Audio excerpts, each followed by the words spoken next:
दुर्गेश अंधेरी रात में अकेले पैदल अपने घर की तरफ चले जा रहा था, क्योंकि दुर्गेश अपने खेतों के काम से पास के ही गांव में गया हुआ था। पर उसे वहां से वापस निकलने में ही लगभग रात के 9 बज गए थे और इसी वजह से दुर्गेश ने सोचा कि खेतों के बीच से जो रास्ता जाता है उससे जाना ही सही समझा, क्योंकि खेतों से जो रास्ता होकर जाता था उससे दुर्गेश अपने घर जाने में समय बहुत कम लगता था। इसलिए दुर्गेश वहां से ही जा रहा था और वो अभी लगभग थोड़े ही आगे गया होगा, तभी उसे किसी बच्चे की रोने की आवाज़ सुनाई देने लगी। आवाज़ सुनकर दुर्गेश ने अपने आसपास देखा, पर आसपास तो कोई नहीं था, पर उसे आवाज़ इतनी तेज और साफ सुनाई दे रही थी कि उसे ऐसा लग रहा था कि कोई बच्चा आसपास ही रो रहा हो, पर उसे आसपास कोई नहीं दिख रहा था। इसलिए उसने सोचा कि क्या पता हो सकता है कोई अपने खेतों में काम से यहाँ आया हो, और यह भी हो सकता है कि वह खेतों के उस तरफ हो और वह अपना बच्चा साथ में ही लेकर आया हो, इसलिए वो मुझे दिख नहीं रहा हो।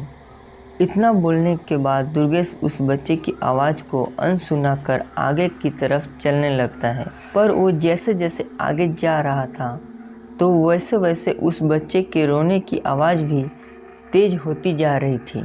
इसलिए दुर्गेश ने सोचा कि जिस तरफ से आवाज़ आ रही है क्यों ना एक बार उस तरफ देखकर आता हूँ, कहीं किसी को मेरी मदद की ज़रूरत तो नहीं। इतना बोलकर दुर्गेश उस खेतों के बीच वाले पतले से रास्ते से नीचे उतरा और खेतों के अंदर से होकर जब वो खेतों के दूसरी तरफ पहुंचा तो उसने देखा एक 4 या 5 महीने का बच्चा खेतों की मेड़ पर किसी ने रखा हुआ था और इतने देर से उसी बच्चे की रोने की आवाज़ आ रही थी। और हैरानी की बात यह थी कि उस बच्चे के आसपास कोई नहीं था।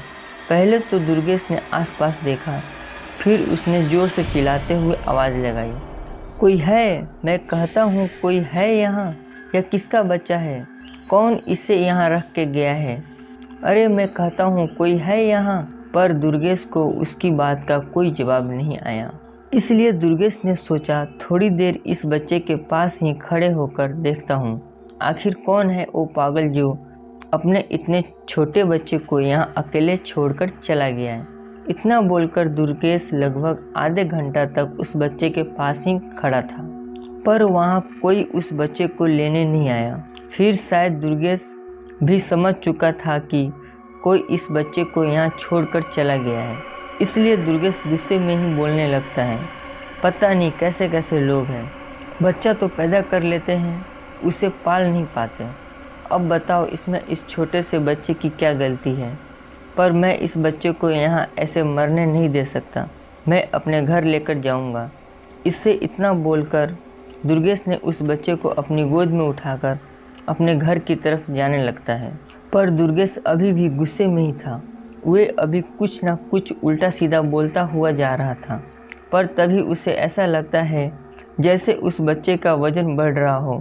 पहले तो उसने सोचा कि शायद यह उसका कोई वहम होगा, इसलिए वो इस बात पर कुछ ज़्यादा ध्यान नहीं देता। पर वो जैसे जैसे आगे जा रहा था तो वैसे वैसे उस बच्चे का वजन भी बढ़ते जा रहा था और उस बच्चे का वजन इतना हो गया था कि अब उससे वो 4 या 5 महीने का बच्चा भी नहीं उठ रहा था।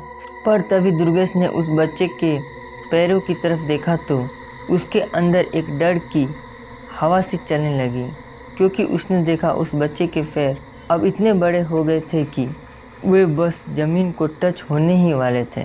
यह देखकर दुर्गेश ने तुरंत उस बच्चे को अपनी गोद से फेंक दिया और उसके फेंकने के बाद वह बच्चा हंसने लगा और हंसते हंसते अपनी डरावनी आवाज़ में बोला, अरे भाई थोड़ा देर रुक जाते फिर मैं बताता। दुर्गेश ने जैसे ही यह सुना वह तुरंत अपने घर की तरफ भागने लगा और वो सीधा अपने घर में आकर ही रुका। घर में आकर दुर्गेश ने किसी को कुछ नहीं बताया और खाना पीना खाकर अपने कमरे में सोने चला गया। और अभी यह सब भूलकर दुर्गेश की आंख ही लगी होगी, तभी उसे अपने कमरे के दरवाजे के पास से किसी के रोने की आवाज़ सुनाई देने लगी। आवाज़ सुनकर दुर्गेश फिर से काफ़ी डर चुका था, इसलिए दुर्गेश ने अपने दोनों कानों को अपने हाथों से बंद कर लिया।